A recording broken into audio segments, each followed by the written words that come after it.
जागा वाटपाच्या घोळामुळे महाविकास आघाडी पराभूत। अनेक नेते बैठकीला उशिरा यायचे। आम्हाला कुठलंही प्लॅनिंग करता आलं नाही। विजय वडेट्टीवारांनी पराभवाचं खापर राऊत पटोलेंवर फोडलं।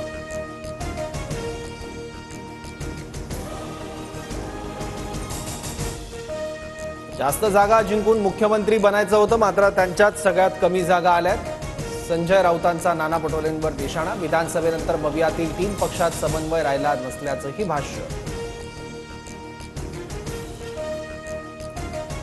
लोकसभेपुरती इंडिया आघाडी होती असं काँग्रेसला वाटत असेल तर तसं जाहीर करा। आम्ही आमचा मार्ग निवडू। आघाडी तुटली तर पुन्हा होणार नाही, संजय राऊत स्पष्ट बोलले।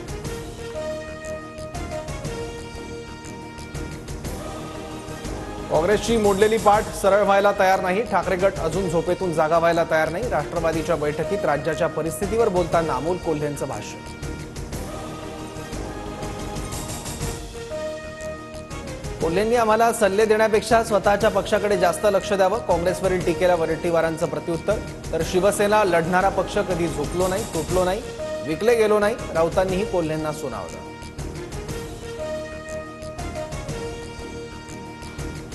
मवियाने पराभव मान्य केला ते बरं झालं। कालपर्यंत ईव्हीएम मशीनला दोष देणारे विरोधक आता वस्तुस्थितीवर आलेत। मवियातील अंतर्गत वादावर चंद्रशेखर बावनकुळेंची टीका। संतोष देशमुख हत्या प्रकरणात न्याय मिळवण्यासाठी जालन्यात जनाक्रोश। गुंडगिरी संपवण्यासाठी माझ्या वडिलांचा जीव गेला, त्यांचं बलिदान व्यर्थ जाऊ देऊ नका, देशमुखांच्या मुलीचं आवाहन। न्याय देण्यासाठी मंत्र्यावर बोललो तर यात जातीयवाद कसला? देशमुख हत्या प्रकरणावरून जरांगे आक्रमक। वाल्मिक कराडला वाचवण्यासाठी धनंजय मुंडेंचं षडयंत्र असल्याचाही आरोप। आगामी पालिका निवडणुकांसाठी ठाकरे गटाचं हर घर दस्तक अभियान। आरएसएस प्रमाणे ठाकरे गटही मोहीम राबवणार। प्रत्येक बूथवर 15 ते 20 क्रियाशील शिवदूत तयार करण्यात येणार।